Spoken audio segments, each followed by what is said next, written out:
Picture this. You're standing on your porch, coffee in hand, staring at a pile of splintered wood where your bridge, used to connect you to your sister's island home. That's where I was. Grace Turner, 44, a small-town librarian from Willow Lake, Georgia, when I realized the HOA wasn't just out to ruin my day. They were part of a $1 million scam that'd bring the FBI knocking. All I wanted was to keep that bridge so I could get to my sister, Lily, who was fighting leukemia, but what I uncovered was a web of greed so tangled it took down politicians, developers, and my nosy neighbor next door. I'm not the type to stir up trouble. I'm more likely to be shelving books or sneaking Lily her favorite peach cobbler than picking fights. But when I saw that bridge, our lifeline, the one I'd built with my own hands to cut a 40-minute drive to a 5-minute walk, torn apart like it was nothing, I felt something break inside me. Lily needed me close, especially on days when chemo left her too weak to lift a spoon. The HOA's letter, printed on obnoxious yellow paper, said the bridge was an unauthorized structure and had to go. No discussion, no mercy, just 30 days to comply. I tried calling the HOA office, but Diane Powell, the president, was conveniently out. So I decided to face her at the next board meeting, and let me tell you, that's when this whole mess started to unravel. Sleep didn't come easy that night. I kept picturing Lily alone on her island. No way for me to get her meds or groceries if the bridge was gone. What if she had a bad night? What if she fell? By morning, I was a wreck, but I pulled myself together and walked into the community center, where 20 neighbors sat whispering in folding chairs. Diane sat at the front, her blonde bob sprayed stiff, reading glasses perched like she was running a courtroom. Next item, she said, not looking up, enforcement of unapproved structures. I raised my hand, voice shaky but firm. I'm here about the notice on my bridge, Diane. It's on my land, connect to my sister's island, which isn't even under HOA rules. Her eyes flicked to me, cold as ice. Grace Turner, 18, Lakeside Lane. The bridge violates 4 covenants. Shoreline structures need board approval. I stood, heart pounding. My sister has leukemia. That bridge gets me to her in minutes. She needs me. Diane didn't blink. Rules don't bend for personal issues, Grace. The board's unanimous. From the corner, my neighbor Ethan Cole smirked, the same guy who'd griped about my porch swing and my mailbox flowers, but somehow got away with parking his RV in his yard. I swallowed hard. I'll appeal. Diane's smile was all teeth. Good luck. Demolition starts Monday.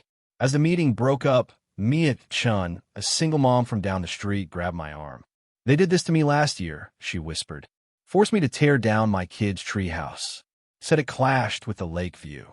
Diane's husband golfs with the county planner, and half the board's tied to Blue Water Development. They run this place like a mafia. I frowned. How do they get away with it? Mia glanced around, voice low. Money, Grace. And connections. Walking home, I caught Ethan on his deck, snapping photos of my property with a zoom lens. When he saw me, he didn't flinch, just waved like he was daring me to react. That night, I called Lily. They're tearing down the bridge, I said, voice cracking. What? What? She sounded so small, weaker than yesterday. They say I didn't get permits, but I checked with the county last year. It's legal. Lily sighed. This isn't right, Grace. Fight it. I promised I would. Hung up and dug into my property maps and HOA bylaws, hunting for a loophole. After hours, I found it. The HOA only controlled visibly prominent structures. My bridge was tucked behind willows, invisible from the community dock or road unless you were looking hard. I grabbed my camera, documented every angle, and felt a spark of hope. Then my phone rang. Unknown number. Ms. Turner, this is Greg Holt from Blue Water Development, a slick voice said. I hear you're having HOA trouble. We're interested in lakefront properties like yours and your sister's. Sell to us, and these issues vanish. My stomach twisted. Not selling, I snapped. Think it over, he purred. We'd pay top dollar. Enough for you and Lily to start fresh somewhere, easier. I hung up, heart racing. Called Lily. Did Blue Water just call you? She gasped. Yeah, some guy named Paul, offering millions for the island. Knew my medical bills to the dollar. How? Something was off, way off. Next morning, a construction crew rolled up, ready to finish what they'd started. A burly foreman waved a clipboard. Grace Turner, here to remove the unapproved bridge. I planted myself on the wreckage. I filed an appeal. You can't touch it till it's reviewed. He shrugged. Orders from Diane Powell. I crossed my arms. This is my land. Move, and I'm calling the sheriff. The crew hesitated. The foreman made a call, and they left, but not before he muttered, "We'll be back with backup." I drove to the county records office, desperate for answers. The clerk pulled my deed and frowned. There's a petition to redraw the lakefront boundary, filed by Blue Water Development 3 months ago. If it passes, all shoreline structures need new permits approved by the county board. Chaired by Diane's buddy, Commissioner Hayes. My blood ran cold. This wasn't about aesthetics. They were rewriting the rules to control my land. Mia called, voice urgent. Grace, get to my house. You need to meet someone. At her place, I found 3 other neighbors. Omar Reed, whose dock got a violation. Mrs. Clarabelle, fined for her non-compliant rose garden. And the Patels, denied a garage while Diane's identical addition sailed through. Then there was Tom Weaver, ex-HOA treasurer. I quit when I saw payments to a fake landscaping company, he said, sliding me a folder. Tried reporting it, but my house was broken into the next day. Papers trashed, nothing stolen. Message received. I scanned his files, altered minutes, fishy assessments, foreclosures tied to Ethan Cole's mortgage firm. This is fraud, I said. Mrs. Bell's hands shook. What do we do? I looked around, surprised by my own voice. We fight. Together. Starting with my bridge. That night, headlights tail me home, too close, too long. A black SUV with Blue Water's logo slowed as it passed my house. My phone pinged. Selling's easier than fighting. Choose wisely. I locked every door, heart hammering. At dawn, I slipped out to photograph the bridge's remains, needing evidence before they came back. A twig snapped behind me. I spun, flashlight shaking. Who's there? No answer, just a shadow vanishing into the trees. I called a non-emergency line. Officer Daniel showed up, yawning. Probably raccoons, ma'am. Got proof of anything else? I told him about the SUV, Ethan's photos, the texts. He handed me his card. Call if you see something solid. Solid? My bridge was in pieces. By sunrise, Diane arrived with 3 trucks. Grace, she called, fake sweet, time to clear this eyesore. I stepped onto my porch, phone recording. I appealed, Diane. My docs prove the bridge isn't visible from common areas. You can't touch it till the hearing. Her smile tightened. The board denied your appeal last night. Posted on the bulletin board. I laughed, bitter. At midnight? That's not legal notice. I'm entitled to a personal alert as the affected owner. I bluffed, praying it'd hold. I got a court order. Touch the bridge, and you're in contempt. Diane's eyes narrowed. Show me. My lawyer's got it. He'll be here soon. The foreman shifted. Mrs. Powell, if there's legal trouble, we should wait. Diane glared, then waved them off. Fine. Monday it's gone, order or not. I sagged with relief as they left. Bluff worked, but I was running out of time. Tom called. Meet me at Lakeside Diner, 20 minutes. Over cold coffee, he spread out more papers. Blue Water's not just building condos. Their parent company's tied to offshore gambling. They want a resort with a private club to dodge county gaming laws. Your sister's island is the linchpin for their shoreline plan. I stared. That's why they're so desperate. He nodded. Senator Lyle Brooks pushed a bill for entertainment zones last year. Blue Water CEO bankrolled his campaign. My bridge wasn't just a path. It was a roadblock to their empire. I kayaked to Lily's Island that night, storm clouds brewing. She was pale, curled under a blanket. They're calling daily, she said. Paul from Blue Water mentioned my hospital debts, like he had my bills in front of him. I showed her Tom's files. They're not just after your land, Lil. It's a casino scheme. Her eyes widened. What do we do? I gripped her hand. Go public. The news loves underdog stories, especially with a sick sister and shady developers. She hesitated. These people have power, Grace. So do we, I said. Truth's power. Halfway back, my kayak light caught debris. Planks, railings, my bridge, torn apart in the dark. Flashlights danced on my shore, power tools whining. I called 911, hid in the shadows, and watched Ethan and two others work fast. Police lights finally appeared, but the crew scattered. Daniels checked his notes. HOA says you approve this, Ms. Turner. Got your signature. I nearly screamed. They forged it. He shrugged. Prove it. Inside, I found a blue water card on my table. Final offer, $800,000 for your lot, $1.5 million for the island. Expires tomorrow. Someone had been in my house. I grabbed my laptop, Tom's files, and ran to Mia's. They broke in, I whispered. She paled. Omar got an eviction notice today. They're coming for us all.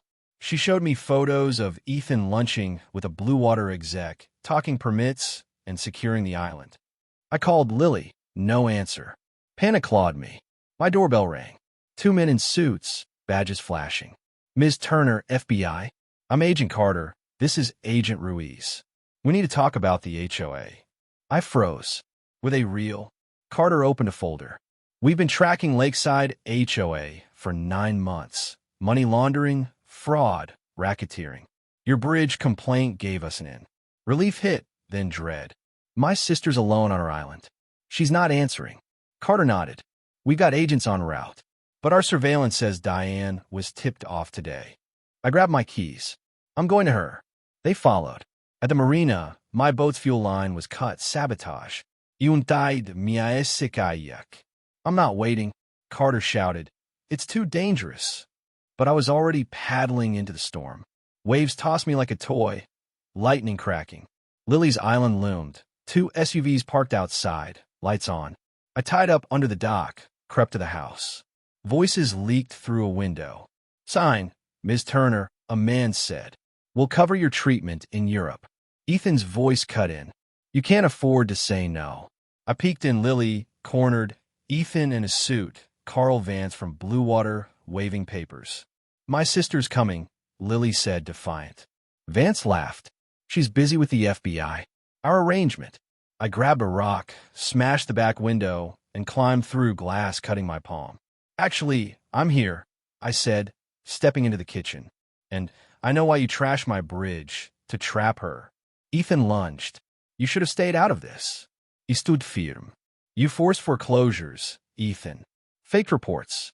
I've got proof, recordings of your Blue Water lunch. A lie, but it worked. Vance's cool cracked. Where? Safe, I said, with people who'll release it if we're hurt. Lily straightened. You're done. Ethan grabbed her arm. Sign or... I snatched a knife from the counter. Let her go. Blue lights flashed. FBI. Hands up. Vance paled. Ethan froze. I smirked. Your greed brought them here. Next morning, my TV blared. Diane in cuffs, neighbors gawking. Agent Carter called me to the FBI office, showed photos. Diane with developers, Senator Brooks, pointing at island plans. Over $5 million laundered through HOA shells, he said. Ethan's a disbarred lawyer, ran their foreclosure scams. I handed over Tom's files, Mia's photos. We need one more thing, Carter said, sliding me a recorder. Get Diane to talk at tonight's HOA meeting. I nodded, stomach churning. The community center was packed, neighbors furious.